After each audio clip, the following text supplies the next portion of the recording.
നമുക്ക് തമ്പുരാനോട് പ്രാർത്ഥിക്കാം. ഒരു നിമിഷം നമുക്ക് നമ്മളെ തന്നെ ഈശോയ്ക്ക് വിട്ടുകൊടുക്കാം.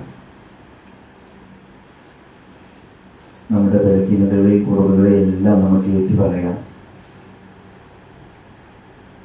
നിങ്ങൾ അയോഗ്യരാണ് കർത്താവേ, നിന്റെ സന്നിധിയിൽ നിൽക്കാൻ വേണ്ടതായ യോഗ്യതയൊന്നുമില്ല.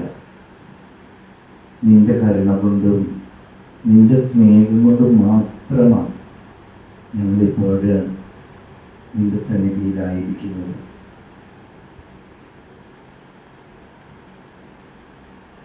നമുക്കെല്ലാവർക്കും സ്വസ്ഥമായിട്ടിരിക്കാം.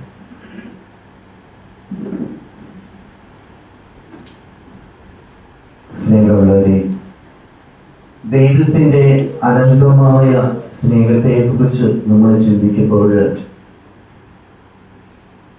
ഞാൻ ഓർക്കുകയാണ്, നമ്മുടെയൊക്കെ ജീവിതത്തിലേക്ക് എത്രമാത്രം അനുഗ്രഹങ്ങൾ തമ്പുരാൻ ഓരോ ദിവസവും തരുന്നുണ്ട്.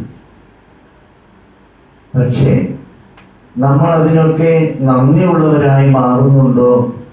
ആ ദൈവത്തിൻ്റെ സ്നേഹം നമ്മൾ തിരിച്ചറിയുന്നുണ്ടോ എന്ന കാര്യമൊന്ന് ചിന്തിച്ചു നോക്കുന്നത്, ആത്മപരിശോധന ചെയ്യുന്നത് എപ്പോഴും നല്ലതാണ്.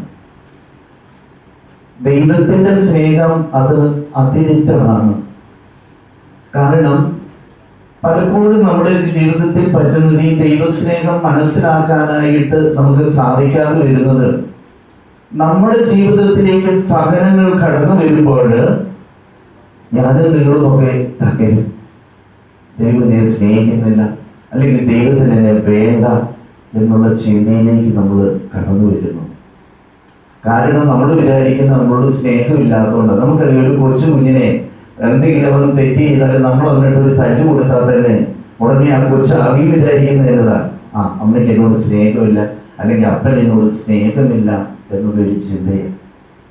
പക്ഷേ സ്നേഹമുള്ളത് കൊണ്ടാണ് നമ്മൾ അവനെ ശിക്ഷിക്കുന്നത്. അതുകൊണ്ടാണ് പ്രഭാഷകന്റെ പുസ്തകത്തിൽ 30-ാം അധ്യായത്തില് ഇപ്രകാരം വായിക്കുന്നുണ്ട്. അതായത് സ്നേഹമുള്ള പിതാവ് എപ്പോഴും മക്കളെ ശിക്ഷിക്കുമെന്ന് പ്രഭാഷകന്റെ പുസ്തകം 30-ാം അധ്യായത്തിൽ വായിക്കുന്നുണ്ട്. അപ്പോ ഈ സഹനം എന്ന് പറയുന്നത് നമ്മുടെ വിശുദ്ധീകരണത്തിന് വേണ്ടി ദൈവം നമ്മളെ സ്നേഹിക്കുന്നത് കൊണ്ട് നമുക്ക് കൂടുതലായിട്ട് ദൈവം നമ്മളെ സ്നേഹിക്കുന്നത് കൊണ്ട് നമുക്ക് തരുന്ന ചെറിയ ചെറിയ ശിക്ഷണങ്ങളാണ് സഹനം. അപ്പൊ ഈ സഹനം ഒരു പരിധി വരെ നമ്മുടെ വിശുദ്ധീകരണത്തിനാണ്. ഒരുപക്ഷെ മറ്റുള്ളവരുടെ വിശുദ്ധീകരണത്തിന് വേണ്ടി നമ്മുടെ ജീവിതത്തിലേക്ക് ദൈവം സഹനം തന്നേക്കാം. അത്തരത്തിൽ നമ്മൾ അതിനെ കാണണം. കാരണം യെശയ്യാ പ്രവാചകന്റെ പുസ്തകത്തിൽ നമ്മൾ വായിക്കുന്നുണ്ട്, നിനക്ക് കഷ്ടതയുടെ അപ്പവും ക്ലേശത്തിന്റെ ജലവും തന്നാലും നിന്റെ ഗുരു നിന്നിൽ നിന്ന് മറഞ്ഞിരിക്കുകയില്ല. നിനക്ക് കഷ്ടതയുടെ അപ്പവും ക്ലേശത്തിന്റെ ജലവും തന്നാലും നിന്റെ ഗുരു നിന്നിൽ നിന്ന് മറഞ്ഞിരിക്കുകയില്ല. അപ്പോ നമ്മുടെയൊക്കെ ജീവിതത്തിലേക്ക് ദൈവം ഒത്തിരിയേറെ സഹനങ്ങള്, കുരിശുകള് ഒക്കെ തരുന്നുണ്ടെങ്കിൽ അത് ദൈവം നമ്മളെ കൂടുതൽ വിശുദ്ധീകരിക്കാനും ശക്തിപ്പെടുത്താനും നയിക്കാനും വേണ്ടി തരുന്ന ഒന്നാണ് എന്നുള്ള ബോധ്യത്തിലേക്ക് നമ്മൾ കടന്നു വരണം. അപ്പോഴാണ് കൂടുതലായിട്ട് നമുക്ക് ദൈവത്തെ സ്നേഹിക്കുവാന്, ദൈവത്തിനെ അനുഭവിക്കുവാനായിട്ട് നമുക്ക് സാധിക്കുക. ജോബിന്റെ ജീവിതത്തിൽ നമ്മളതാണ് കണ്ടെത്തുക. ജോബിന്റെ പുസ്തകത്തിൽ ഉടനീളം ഒന്ന് ആലോചിച്ച് നോക്കി, ആരൊക്കെ എന്തെല്ലാം പറഞ്ഞു ജോബിനോട് പറഞ്ഞു, നീ ദൈവത്തെ ഉപേക്ഷിക്കുക, നീ ഇത്രയും നാളും മുറുകെ പിടിച്ചുകൊണ്ട് നടന്ന നിന്റെ ദൈവം നോക്കിക്കേ, നിന്നെ ഒന്നുമല്ലാത്തവനാക്കി, നിന്നെ ഒന്നുമില്ലാത്തവനെ പോലെ ആക്കി. നിനക്ക് മക്കളെ നഷ്ടപ്പെട്ടു, ഭാര്യ നഷ്ടപ്പെട്ടു, സമ്പത്ത് നഷ്ടപ്പെട്ടു, കൂട്ടുകാരെ നഷ്ടപ്പെട്ടു, എല്ലാം നഷ്ടപ്പെട്ടു നിനക്ക്. പക്ഷേ ആ ദൈവത്തെ പൂർണ്ണമായിട്ടും ജോബ് വിശ്വസിച്ചത് കൊണ്ട്, ആ ദൈവത്തിൽ പൂർണ്ണമായിട്ടും ജോബ് ആശ്രയിച്ചത് കൊണ്ട്, യോബിന്റെ പുസ്തകം 40-ാം അധ്യായം അവസാനത്തെ വാക്യത്തിൽ നമ്മൾ വായിക്കുന്നു, ദൈവം അവന് അതെല്ലാം 4 ഇരട്ടിയായിട്ട് തിരിച്ചു കൊടുക്കുകയാണ്. ഒന്ന് ആലോചിച്ചു നോക്കി. അപ്പൊ ദൈവം അവന് 4 ഇരട്ടിയായിട്ട് തിരിച്ചു കൊടുക്കുക. എന്തുകൊണ്ടാ? പൂർണ്ണമായിട്ടും ജോബ് ദൈവത്തിന് വിധിക്കപ്പെട്ടുകൊണ്ട് ദൈവത്തെ സ്നേഹിക്കുവാനായിട്ട്, ദൈവത്തെ വിശ്വാസം അർപ്പിക്കുവാനായിട്ട് ജോബിന് സാധിച്ചു എന്നുള്ളത് കൊണ്ടാണ്. ഇത് തന്നെയായിരിക്കണം നമ്മുടെ ജീവിതത്തിലും ഉണ്ടാകേണ്ടത്.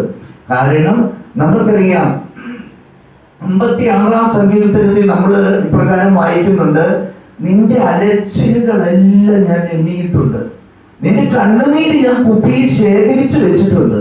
എന്തിനു വേണ്ടിയാ തമ്പുരാൻ നമ്മുടെ അലച്ചിലുകളെല്ലാം എണ്ണി വെച്ചിരിക്കുന്നത്? എന്തിനു വേണ്ടിയാ തമ്പുരാൻ നമ്മുടെ കണ്ണുനീര് ഒരു കുപ്പിയിൽ ശേഖരിച്ചു വെച്ചിരിക്കുന്നത്?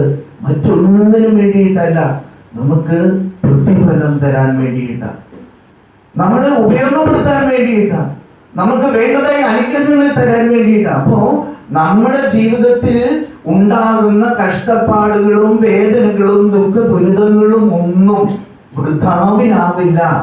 ഇതെല്ലാം ദൈവം നമുക്ക് തരുന്നതാണ്, നമ്മുടെ ജീവിതത്തിന്റെ വിശുദ്ധീകരണത്തിന് വേണ്ടിയിട്ട് തരുന്നതാണ്. ഏതൊരു വിശുദ്ധിന്റെയും വിശുദ്ധിയുടെയും ജീവിതം നമ്മളൊന്ന് എടുത്തു നോക്ക്. അവരെല്ലാം സകലത്തിലൂടെ കടന്നു പോയിട്ടാ